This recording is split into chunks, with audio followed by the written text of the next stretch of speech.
Academic courses in philosophy typically begin with Plato, on account of his popularity and fame, or the so-called pre-Socratics, on account of their chronological primacy. But the term philosophia, love of knowledge, was coined in the school of Pythagoras, 500 years before Christ, to refer to a practice of living in accordance with wisdom, divinity, and perennial truths. The Pythagoreans claimed not to invent any new ideas, but rather to harmonize and bring to light that knowledge lost to time and generation. The Pythagoreans merely gave the name philosophy to a tradition which had already long before existed. In the Pythagorean teaching, two basic elemental forces exist in the form of numbers: the limited and the unlimited, where the former is represented by the even numbers and the latter the odd numbers. The even numbers represent symmetry, completeness, harmony, and consonance. The odd numbers, on the other hand, represent chaos, disorder, disconnection, and dissonance. The Greeks call the limited peras and the unlimited apeiron. In the present day, the unlimited is associated with God, divinity, wealth, power.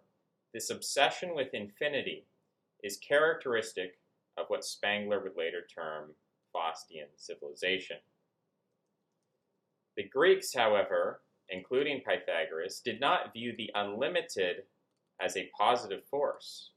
Rather, the unlimited, apeiron, could be translated as the unbounded, or that which does not obey natural law, the chaotic, the disordered.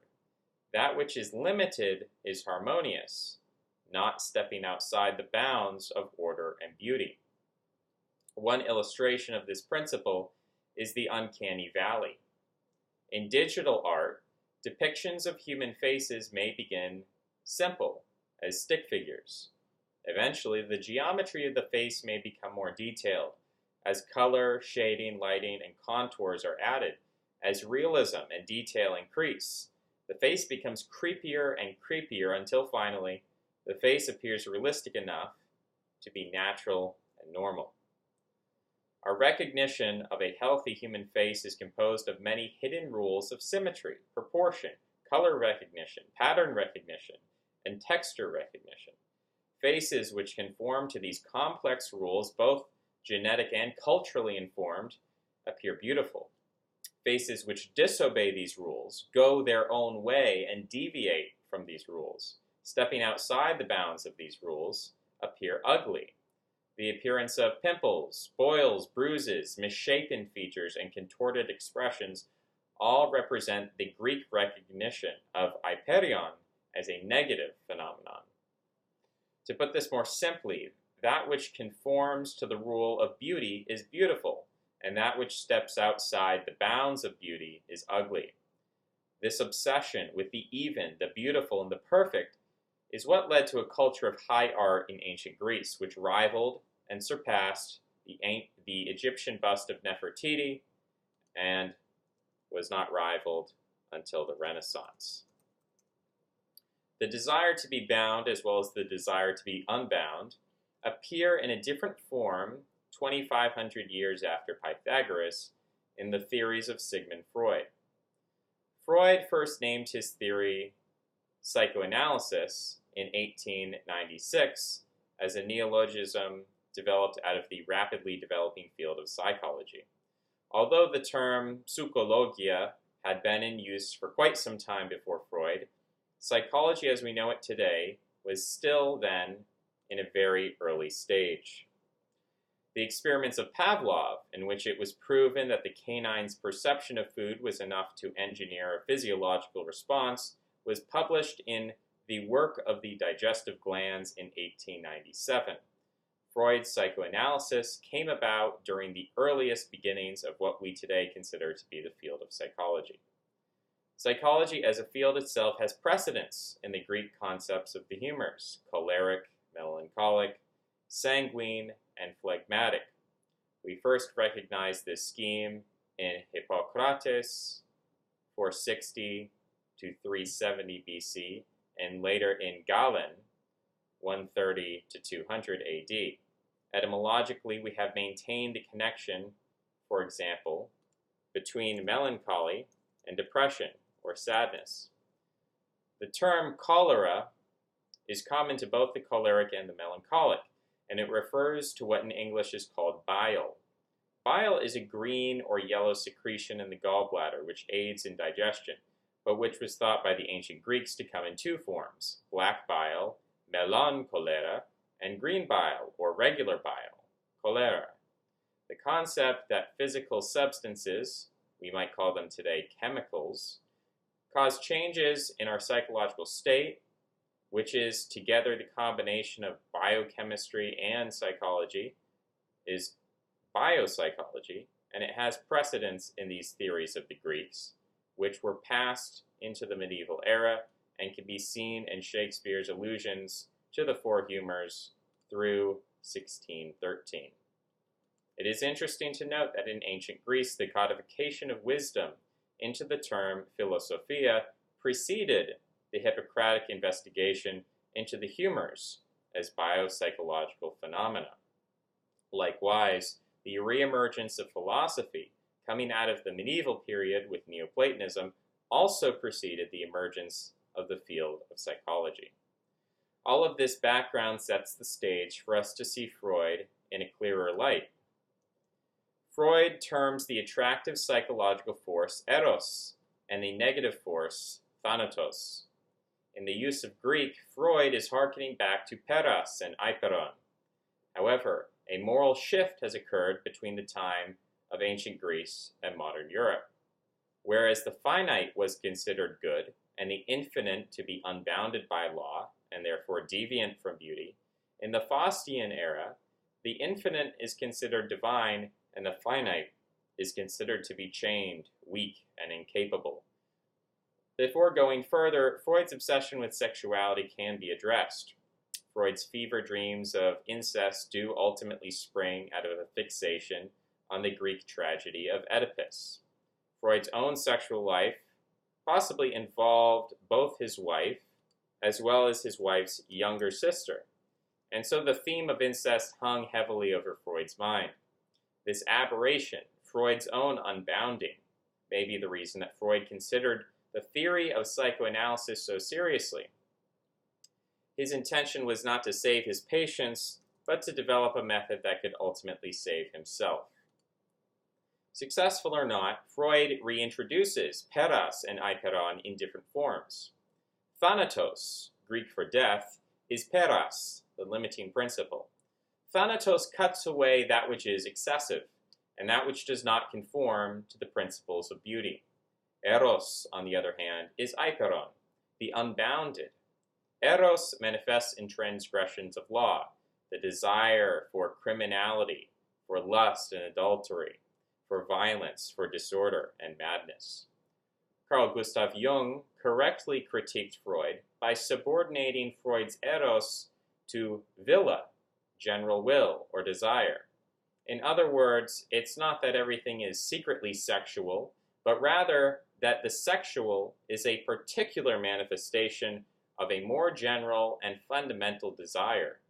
Jung here is of course borrowing from a philosopher much like Pythagoras, both in his tremendous impact as well as his relative obscurity.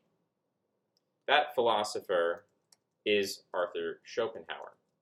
Schopenhauer developed his concept of Wille in his seminal work, The World as Will and Representation, 1818.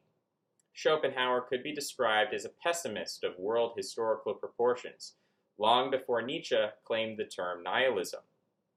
But unlike Nietzsche, the atheist, Schopenhauer saw virtue in religions, such as Buddhism and Christianity, to the extent that he saw them as rejecting Wille, desire, in favor of abnegation, self-sacrifice, and asceticism. Schopenhauer agreed with the Buddhist concept that all suffering springs from desire. Writing before Darwin's On the Origin of Species, 1859, He saw life as a grand scheme of chasing desire, chiefly the desire to live. All other desires, such as hunger, lust, and thirst, all relate back to that more fundamental desire to live. And the desire to live itself turns back, like a snake eating his tail, the Egyptian and Greek Ouroboros. The desire to live is at its deepest level the desire to further desire itself. Schopenhauer believed that through the tradition of philosophy laid out by religious men and mystics, one could shed layers of desire and experience the minimum suffering possible. Theoretically, if done perfectly, this could conclude in the extinction of all desire and therefore all suffering and reach a state of bliss, or as called in the Buddhist tradition, nirvana. If we wish to connect Schopenhauer and Freud, we can clearly see that eros is a particular manifestation of villa, which causes suffering. From the Pythagoreans, we might call eros and villa two forms of Apeiron, the unbounded. Furthermore, Freud's thanatos, or death, is the cutting away of desire, which Schopenhauer identified with the ascetic tradition. For the Pythagoreans, we might label this a form of peras, the limiting principle of order. If you ask a person on the street, they may associate sex and desire with life, and life with order. On the other hand, they may connect chaos and death. However, by connecting Freud, Schopenhauer, and Pythagoras, we have created a dichotomy in which death, thanatos, is aligned with order, peras, and life, eros, is aligned with desire, villa, suffering, chaos, apeiron. This inversion of the dichotomy between the system implicit within the schools of Pythagoras, Schopenhauer, and Freud, and the life-death, order, chaos dichotomy as popularly imagined, is a source of much confusion and semantic dispute. However, it is not a mere trick of wordplay. It represents the clash of two metaphysical ideas. Of course, life as we know it, Darwinian evolution, as well as the theories of Lamarck, given new interest by the field of epigenetics, all depend upon the interplay of life and death, order and chaos, peras and apeiron, eros and thanatos. If order predominates, the universe freezes into an icy stasis. If chaos predominates, the universe returns to a fiery singularity ripe for the next perennial cycle of cosmogenesis. Even here, opposites attract. Stasis is obtained by the forces of infinite expansion, the limitless, unbounded, winning out over contraction. The cosmic egg of fire, the next Big Bang, can only come about if the forces of attraction, binding, and restriction win out. By recognizing the interplay between these two forces and their parallel expression in the Pythagorean and Freudian schools, we can attain a deeper understanding of the forces underlying politics. When we speak of the right wing, we are speaking of the forces of thanatos, peras, restriction, and order. When we speak of the left wing, we are speaking of eros, apeiron, liberation, and chaos. For the Greeks, civilization was the natural ordering of humanity within the cosmos. The term cosmos does not indicate an infinite or arbitrary universe. Cosmos comes from the Indo-European root kens, chems, meaning to announce, to proclaim, to put in order. Out of this root comes the Latin censeo, and in English it gave birth to censor and census, both of which indicate a thanatic ordering or cutting away, categorization, and counting. In Proto-Germanic, kens became kaz, and ultimately hazyana, to call, shout, to praise, which brings to mind the Middle English cry, huzzah. In the evolution of the root kens, chems, we see a connection between the proclamation and the order. English retains the connection between a spoken command and the thanatic process of restriction in the homonym of order. The spoken word is a clearing, a breaking of silence, or of the chaotic noises of animals. It is here appropriate to mention the work being done by Eric Gans in the newly established field of generative anthropology. Generative anthropology is chiefly concerned with the origin of language and the vast implications of those origins. Adam Katz has furthered this research into the questions of politics. While both are important, their ideas are still in the process of being analyzed, criticized, formalized, and published. We cannot yet define or cordon off these new developments and view them as historical ideas in the same vein as we have examined the Greeks, Schopenhauer, and Freud. For that reason, these ideas, still undigested and in process, will not be given a full appraisal here. Giambattista Vico, in his 1725 work, The New Science, claimed that language evolved out of an animalistic race of giants who, upon being frightened by lightning, cried out a sound similar to Jove. This word then became a symbol of lightning itself, and this association between phoneme and concept acted as the first building block for the construction of language. Insofar as the Greeks were concerned, language is something inherent in the cosmos, which is ordered by rules and principles. Language is not something invented or created separate from the cosmos. Language is a parallel expression of the language of mathematics, the language of biology, the language of the gods. As much as Latin and Greek are different languages, so too human language is distinct from the language of animals, or the language of planets, who communicate and affect one another over distances through astrological forces. The Greek word for word is logos. Its etymology and philology is similar to chems and cosmos. Logos, the word, comes from lego. I put in order, arrange, gather. Of course, we have that popular children's toy, Lego, which harkens back to this Greek meaning. The fact that two separate words relating to order then become words meaning cosmos and word gain further significance in the Christian tradition.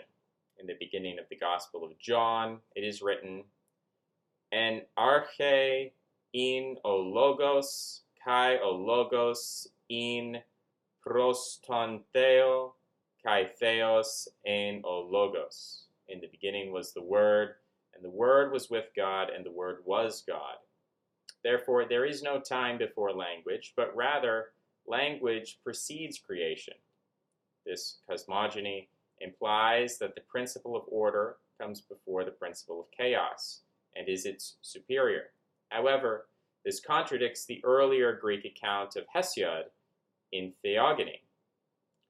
Hesiod was writing 100 to 200 years before Pythagoras in 700 BC, during the time of the apocryphal Homer and the height or golden age of Greek civilization. Hesiod claimed that the first force was chaos. Chaos does not necessarily mean warfare or sickness, but rather emptiness. This primal emptiness, this first emptiness, we could compare in Genesis to tohu na wobu, which is translated usually as being part of the sentence, in the beginning the earth was formless and void, or in the beginning there was a formless void. Now the etymology of this phrase, tohu na wobu, is essentially a pun. It's almost a musical way of saying a desert, but more than a desert. Now typically the way that I've envisioned Genesis is when we talk about a formless void, we imagine the ocean. Part of that has to do with our geographical situation in the world, whether we imagine a formless void to be a desert or an ocean. But in either case, there is a parallel here in the creation story, the cosmogony, between Hesiod's chaos, his primal chaos, and the primal chaos of Genesis. And this is a challenge to the Christian concept that order and language precedes chaos. So here we have a fundamental question. The question being, which comes first, chaos or order? And if we understand that order in the Pythagorean view is peras and chaos is fundamentally apeiron, It's a question of which comes first, Peras or Apeiron. Do we first have the rule, and then the rule is broken, such as this is an interplay in Genesis, where first God puts forth the rule, do not eat of the fruit of the tree of good and evil, the knowledge of good and evil, and then that rule is broken, and thus plays out history from there, the interplay between the rule which was broken and the fallen state that the world finds itself in? Or is it the opposite? Is it, as the Greeks said, that first there, or Hesiod specifically, first there was chaos, and then out of this chaos there was a spontaneous emergence of order? Similarly, in the Norse tradition, there is the force of fire and the force of ice.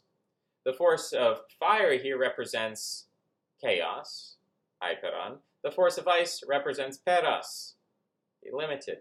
And they come into contact, and in this contact, the fire melts the ice, and out of the ice comes a cow, and the cow licks the ice, and out of the ice comes giants, and out of the progeny of the giants come ultimately the Aesir, and the gods, and Odin.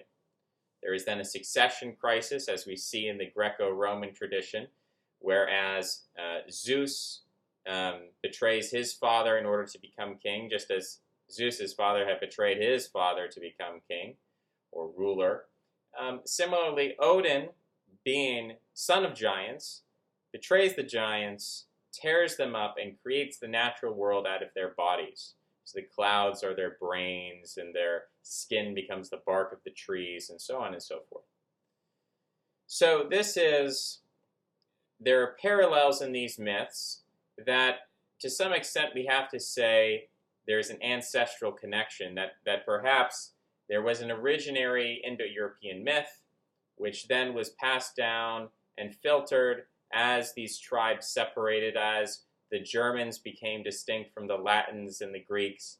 They developed their myths further and further and separated them out and gave different names. Well, we'll name the chief god Odin in this tradition, we'll name him Zeus in this tradition, we'll name him Jupiter in this tradition. But ultimately, the archetypal element, as Jung talks about, is the same. It's still the concept of a king who kills his father, who represents a more primitive man, a more animalistic, a more bestial, more elemental, more natural man. So there's a similarity here that can be attributed to the idea that there is some kind of ancestral proto-Indo-European religion or myth, that ultimately the metaphysics of the mythology, the meaning behind the names, is maintained even as the names themselves change, which implies that the meaning of the myth is actually more powerful, more static, more sustainable than the names attributed thereof, which is a very interesting idea, because normally you would think that if a word changes, well, certainly the meaning can change. We see this all the time. Oh, that was sick, that was so, bad guy, he's a bad guy. These terms, which means negative things, then become, oh, that was so sick. That becomes a positive. That was gnarly. And some of these words are now outdated because language continues to evolve, and now we view that kind of terminology as lame. There's a new updated terminology. But still, the interplay where a word can remain the same and yet adopt so many different meanings, we see that in the modern world. And so to look back, we might imagine that, well, if words can stay the same and change their meaning, then certainly if you change the words entirely within a mythic story, that the meaning is up for grabs. The meaning could change entirely.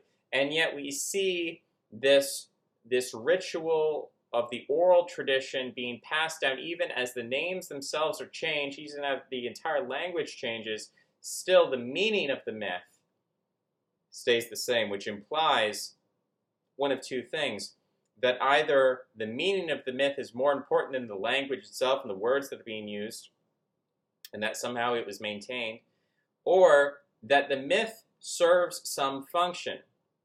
And this is what Freud gets into with his myth of the king, when he says that there is a king and the brothers conspire against the king and they justify their action, and that this process of forming a conspiracy and later justifying the conspiracy, these constitute the incentivizing forces for the creation of religion. That this is, for Freud, this is similar to an originary scene. When we're talking about an originary scene of language, where did language first develop? This is Freud's originary scene of religion. And so, psychologically, it seems Freud is implying that there is a need, a necessity to have these myths to explain or to justify the ritualized life of the community in some way, if we expand upon this theory. So you may have noticed I've been speaking from notes. I did want to expand further and keep going with some of these ideas, but I suppose I'll just introduce them here. This has been a draft submission, you might say, my best attempt to collect and order my thoughts after having engaged with Pythagoras and being introduced to Pythagoras. I would say that a lot of these can be developed further. And of course, I've been playing around on this channel with the term right wing and left wing. And I guess what I'd like to justify some of that, that interplay and that whimsical chaos that I've been throwing out there, I'd like to justify that in a way of looking at nature and civilization as two types of thanatic force. So nature clearly has a force of thanatos. If you reproduce, you live. If you don't reproduce, you die. If you harvest energy, you live. If you don't, you die. And so within any given environment, nature always is bearing down upon the living creature with a force of thanatos. This is especially true for human beings if you live in a northern climate. If you live in the tropics, yes, there are diseases, yes, there are predators, yes, there are insects and all kinds of bad poisonous fruit and poisonous mushrooms. There are hazards that exist.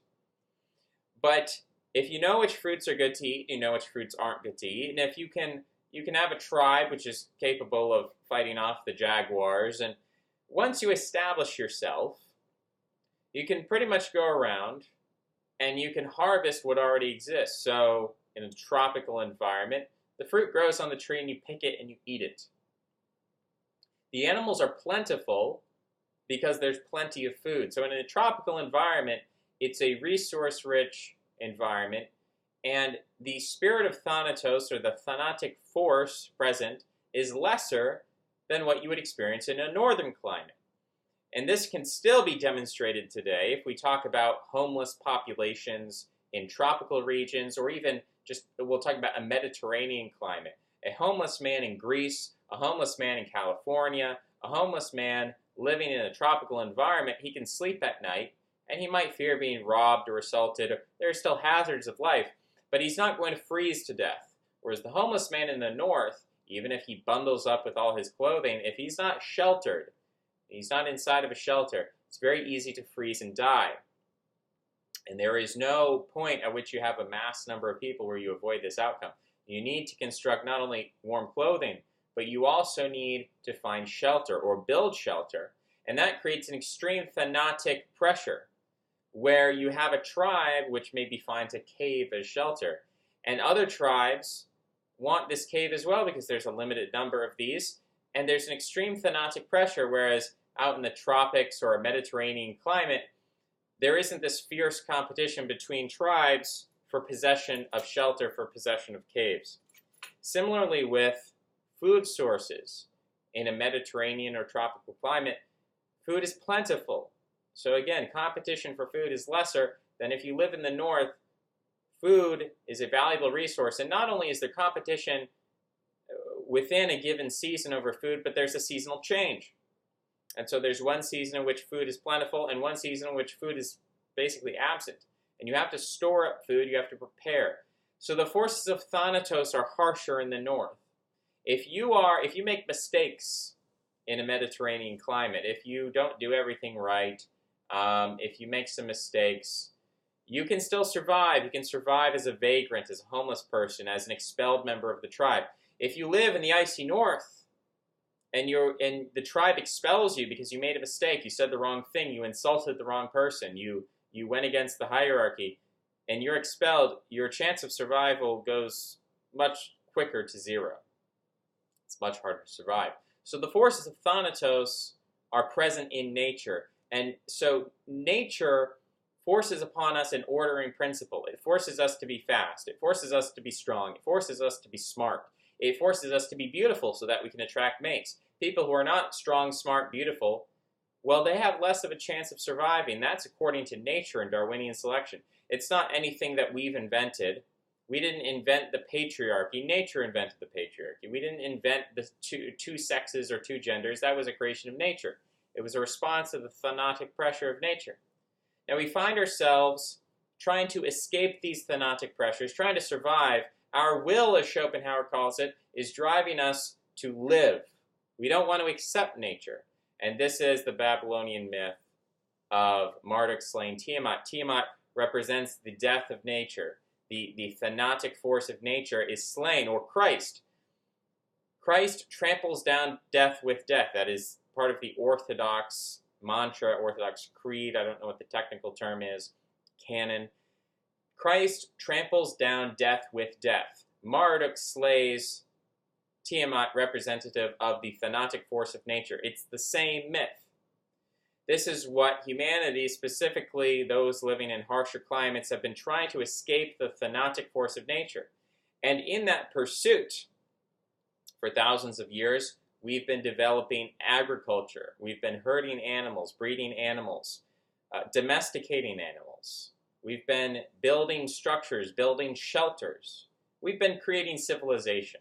And this has been developing out of Schopenhauer's will, out of the will for life, out of this infinite drive for reproduction to populate the earth. It's a sexual desire, Freud would say. So this is the force of Apeiron, the infinite, the light, the outward shining light, as opposed to the darkness of Peras, which cuts away and defines limits.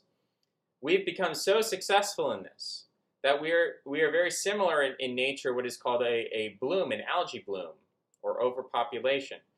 When an algae bloom becomes too populous, it covers the surface of the water and everything dies because it blocks out the light. It blocks out the light and it creates a new thanatic pressure. Overpopulation, too much success can destroy a group of animals. Deer have this problem. They just breed with no recognition of the limited resources. And so the deer will starve unless hunters come and kill them. We've come to a point in civilization where we've been so successful in our Faustian drive for infinite space, infinite life, infinite success. The Philosopher's Stone, alchemy, alchemical calculation gives way to chemistry, which is really effective, which saves lives and feeds billions of people. Biochemistry is the key to the fact that we have 7 billion people as opposed to 700,000 people on this planet, because biochemistry allows us to farm at a rate that is incredible with nitrate fertilizers, the whole bang. So we've escaped thanatic pressure, and we've created civilization. But Thanatos has not been extinguished, and Thanatos shows up in unusual ways. And this is the principle of inversion that I talk about when I say the left is the right and the right is the left. Civilization has provided us with new rules, new peras, new limiting principles. And it's no longer who's the smartest and the strongest and the most beautiful. The new rules are very different.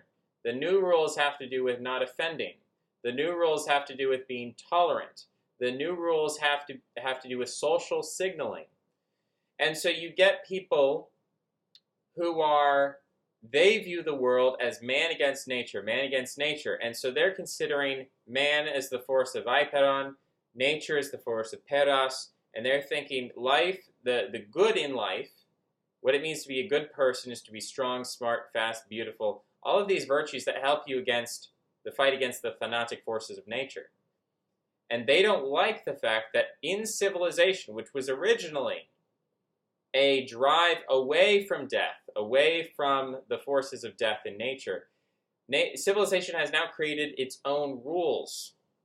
And people are balking against these rules. And they do it on the left and they do it on the right. In the left, they say, we don't like the rule of patriarchy. We don't like the rule of racism. We don't like these rules. We don't like these categories. We don't like these delineations. We don't like separation and segregation. And so the left, in rebelling against rules, are clearly expressing a form of Apeiron. And they're seeing the right wing as the form of Peras, Thanatos. You're trying to separate, segregate, delineate, define, categorize people. We don't like that. We want everyone to be as one. As Christianity says, let the slave be with the free and the man with the woman and the Jew with the Greek, and all one in Jesus Christ. So that sentiment is still on the left. Their perception is that they are the force of Apeiron and they are fighting against the peras of patriarchy, sexism, racism, nationalism, etc., which are defining, limiting, bounding rules. The right wing sees itself as on the force, on the side of rules and nature, Mother Nature, or God-ordained law, and sees the left as unleashing Pandora's box, opening up the box of chaos and trying to destroy civilization. But what we have to recognize, and this is what I try to introduce in my inversion of the terms right and left, is that the left wing and civilization in general has introduced new rules that you should be tolerant, that you should socially signal, that you should be, rather than being a warrior in a tribal society fighting against nature, you are now a priest, you are now a merchant. These are different rules. And it is very interesting to see these right-wing people online talking about survival of the fittest. Their concept of survival of the fittest is survival within a certain context. Context matters. And they're thinking about survival within nature. So they think, well, I'm stronger than a woman, therefore I can hunt better. I can make a shelter faster. And therefore, men are superior to women within this context of man against nature.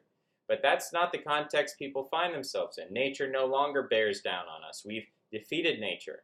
Now the context we're fighting in is civilization. Civilization has its own rules. And within civilization, the winners are those who are rich and the losers are those who are poor.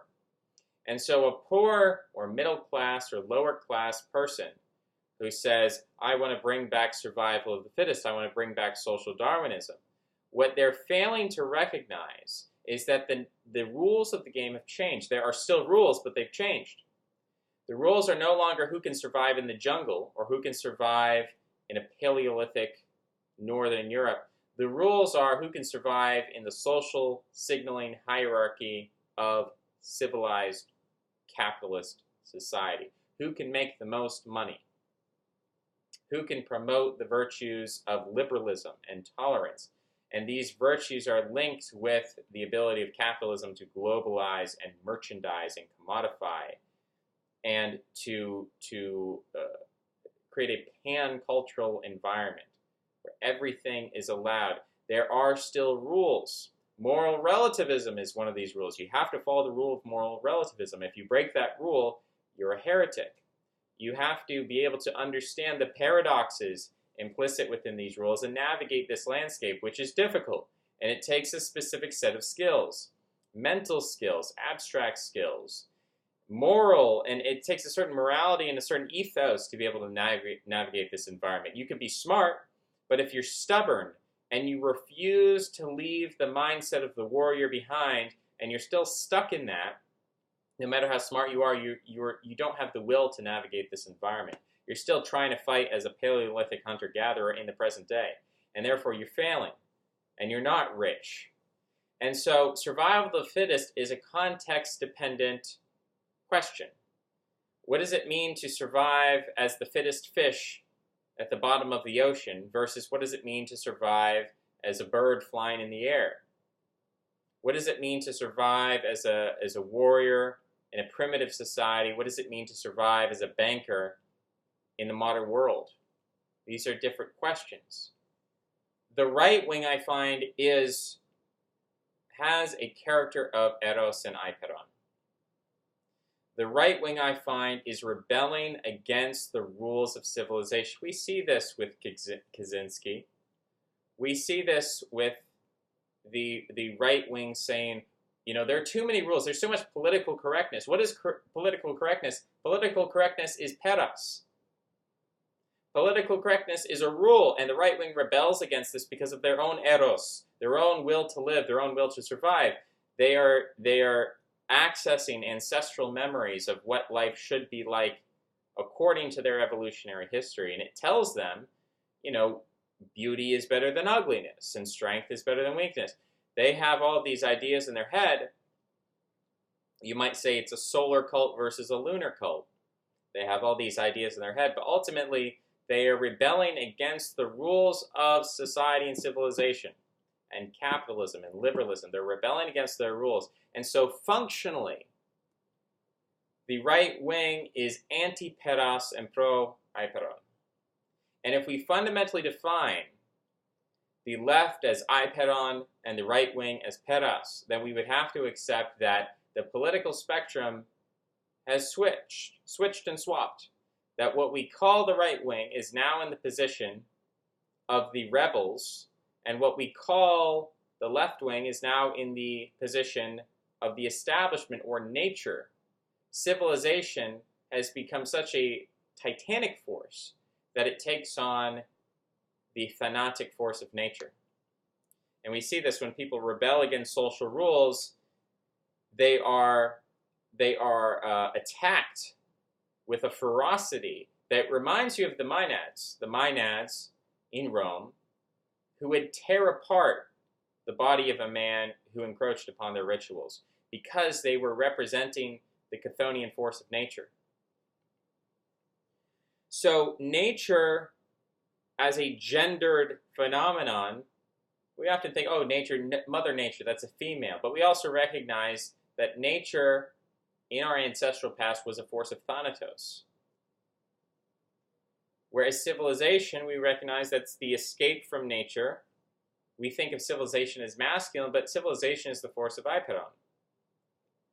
Traditionally, nature has been the force of Peras, which we would have to say is masculine, and civilization has been born of the desire of Apeiron to seek the infinite life. That would be the feminine. So again, and Jung investigates this in terms like anima, the feminine principle within the masculine psyche. So Jung investigates this inversion that's going on. But clearly, in history, we think of the sun as masculine, even though the sun, in a way, is providing as a supreme. If we're thinking of Mother Nature is the generous God that gives us everything we need, well, isn't the sun, in the sense, the primal Mother Nature, before the earth, before Gaia? The sun is a primal feminine figure. Well, then, if the moon represents that which rebels against the sun, or that which is opposite to the sun, then the moon would represent civilization. The moon would represent artifice. The moon would represent that which harnesses energy from the sun and takes it and makes it its own. The moon would represent that which is dynamic. The moon would represent that which is not static. So that's another complexity there. If we speak about, as Nietzsche said, and I should have introduced this earlier, but as Nietzsche said, there is the Apollonian and there is the Chthonian or Dionysian. And the Apollonian is perceived as the force of Peras, the masculine force, and the static force. So to look at Mother Nature, yes, is Chthonian and chaotic when we imagine the frenetic, deathly force. When death comes for us, we imagine it as a frenetic Chthonian force, as a chaotic, disordered force. But really, that force bearing down on us is peras. There is a paradox in the way that Mother Nature bears down on us, both as a chaotic force, but also as the force which ultimately produces order. And at the same time, we produce civilization, which we think of as an ordered, principled thing. But ultimately, you take civilization to the farthest extent, and it produces ugliness. It produces, this unleashing. It produces the breaking down of boundaries. It removes the thanatic force of nature, and therefore it allows for the potentiality of sin. This is what you see in the Garden of Eden, that the introduction of knowledge, the first step of civilization, actually is what introduces the potentiality for sin, for rebellion.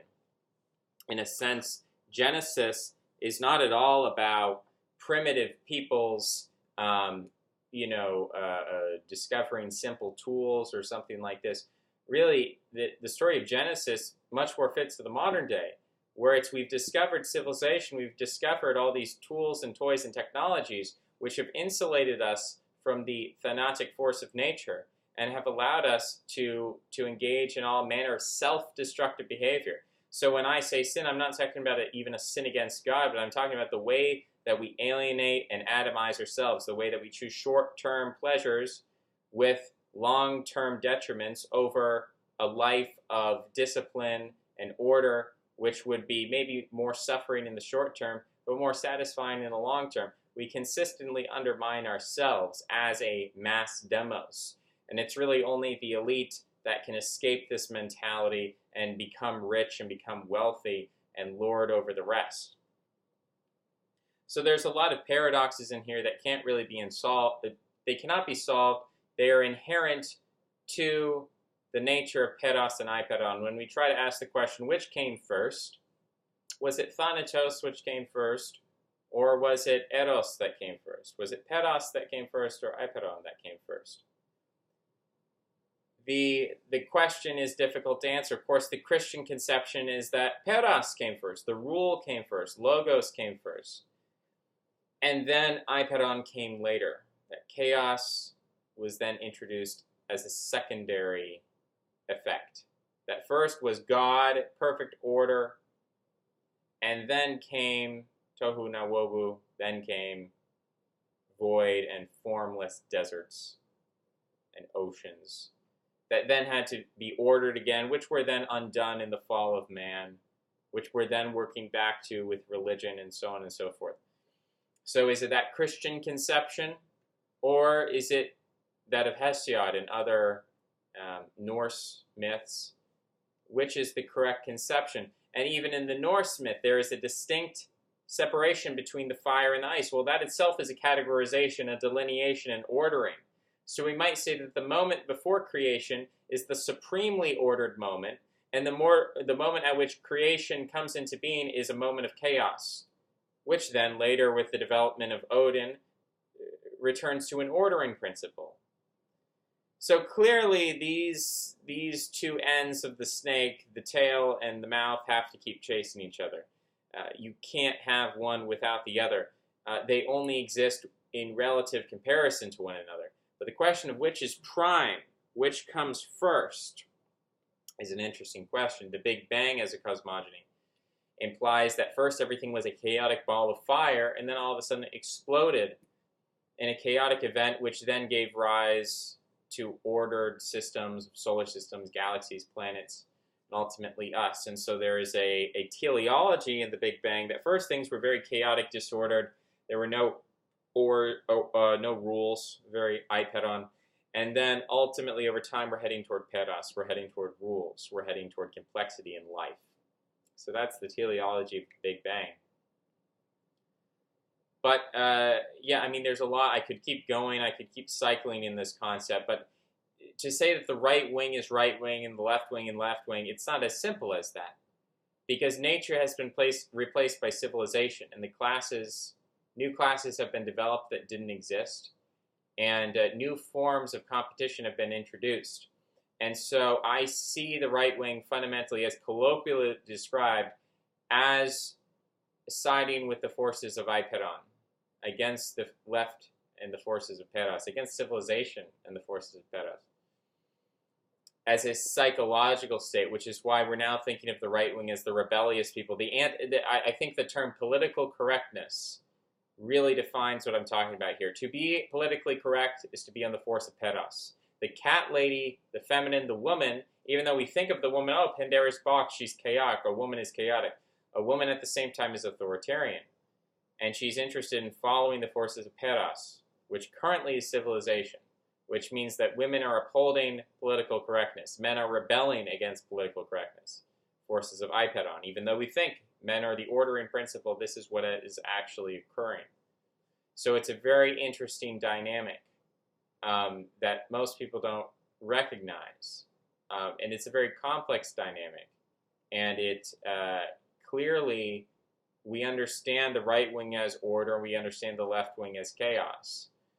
But if we think psychologically about what's actually going on with these groups that self-identify as right wing or left wing, Antifa is defending the establishment, and it's fighting against anyone who steps outside the bounds of political correctness.